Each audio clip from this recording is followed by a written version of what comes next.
Hello students, जैसा कि हमने पहले चैप्टर को पढ़ लिया था, उसके बारे में जानकारी ले ली थी। अब हम उसके क्वेश्चन आंसर को सॉल्व करेंगे। तो अब पहला क्वेश्चन है हमारा कि सही विकल्प को हमें चूज़ करना है कि 4 विकल्प दिए गए हैं, उसमें से हमें सही वाले पर टिक करना है। तो पहला क्वेश्चन है हमारा कि द्वारा मस्तिष्क की जांच की जाती है। अगर आपने पहला क्वेश्चन ध्यान से पढ़ा है और इसका विवरण जब ध्यान से पढ़ा था, तो आपको याद आ रहा होगा कि किसके द्वारा मस्तिष्क की जांच की जा रही है? स्कैनर के द्वारा।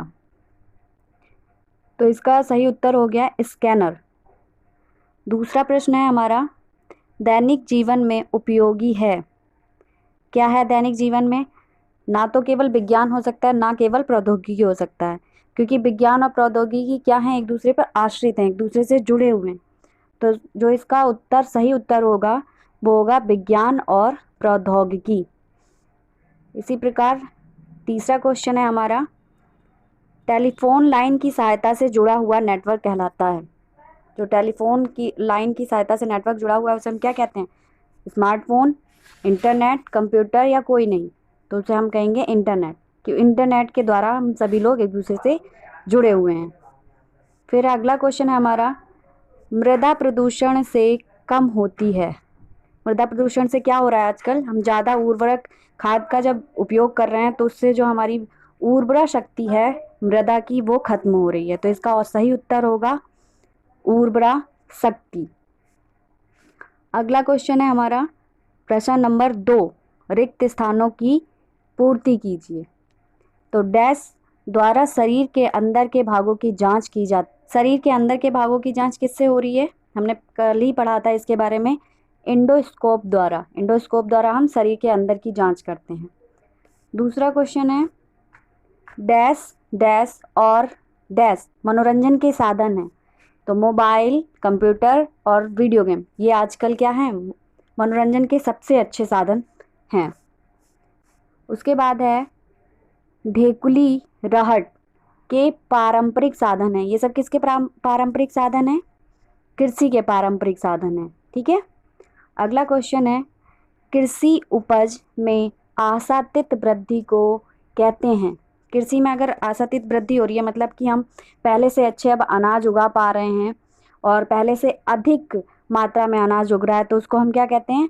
हरित क्रांति। हरित क्रांति है जिसकी वजह से हम अब अच्छी फसल कर पाते हैं। उसके बाद है पांचवा हमारा, विज्ञान के नियमों एवं सिद्धांतों का अनुप्रयोग क्या कहलाता है? कल पढ़ा था हमने इसको। विज्ञान के नियमों एवं सिद्धांतों का प्रयोग कहलाता है प्रौद्योगिकी। प्रश्न नंबर 3 है, स्तंभ क में दिए गए वाक्यों को स्तंभ ख के वाक्यों से मिलान कीजिए। तो स्तंभ क में कुछ दिए गए हैं वर्ड्स जिनको हमें स्तंभ ख से मिलान करना है। ईमेल। ईमेल क्या है हमारा? ईमेल है हमारा कंप्यूटर आधारित संचार युक्ति। उसके बाद है कृत्रिम उपग्रह। कृत्रिम उपग्रह क्या है? दूर संचार व्यवस्था। इसके द्वारा हम दूर स्थित कोई भी समाचार या फोन कर पाते हैं। जो दूर स्थित देश में लोग हैं उनसे हम इसके माध्यम से ही कनेक्ट हो पाते हैं। उसके बाद है तीसरा हमारा, मनोरंजन के साधन बढ़ने से। मनोरंजन के साधन बढ़ने से क्या हो रहा है? आजकल ध्वनि प्रदूषण हो रहा है। अगर वो अधिक आवाज़ वाले या अधिक ध्वनि वाले हैं तो उससे क्या होता है? ध्वनि प्रदूषण हो रहा है। उसके बाद है एलपीजी। एलपीजी क्या है हमारी? खाना पकाने का गैस। जैसे सॉरी एक रह गया था उसको हम फिर देखेंगे फिर से। पृथ्वी, अग्नि और त्रिशूल ये क्या है? ये हैं हमारी मिसाइलें।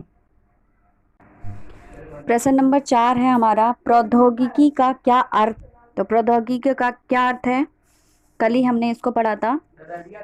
विज्ञान के नियमों एवं सिद्धांतों के अनुप्रयोग से मानव हित में संसाधनों का निर्माण ही प्रौद्योगिकी कहलाता है। उसके बाद हमारा क्वेश्चन नंबर 5 है, विज्ञान और प्रौद्योगिकी में क्या संबंध है? इसका उत्तर क्या होगा?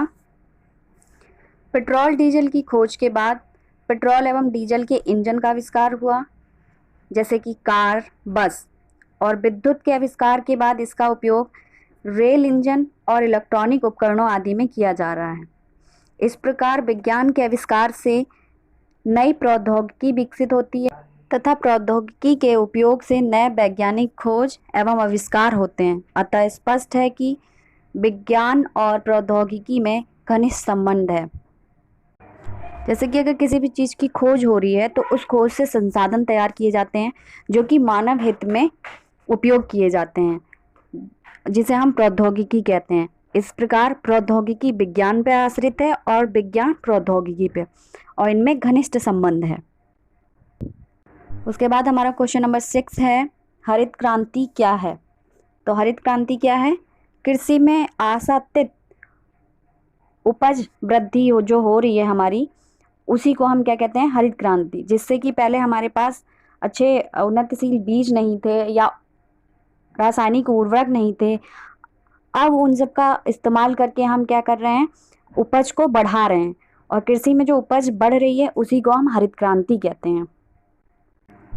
उसके बाद है प्रश्न नंबर 7, मस्तिष्क की जांच करने की मशीन का क्या नाम है? तो हमने कल पढ़ा था मस्तिष्क की जांच करने की मशीन का क्या नाम है? स्कैनर। स्कैनर के द्वारा हम मस्तिष्क की जांच करते हैं।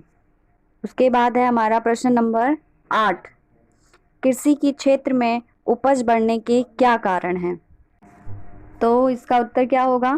कृषि के क्षेत्र में वैज्ञानिक आविष्कारों जैसे ट्रैक्टर, अच्छे प्रकार के ट्यूबवेल, कीटनाशक दवाएं, उन्नत कोटि के बीज, रासायनिक उर्वरक आदि का प्रयोग से कृषि उपज में पर्याप्त वृद्धि हुई, कृषि में उपज बढ़ रही है।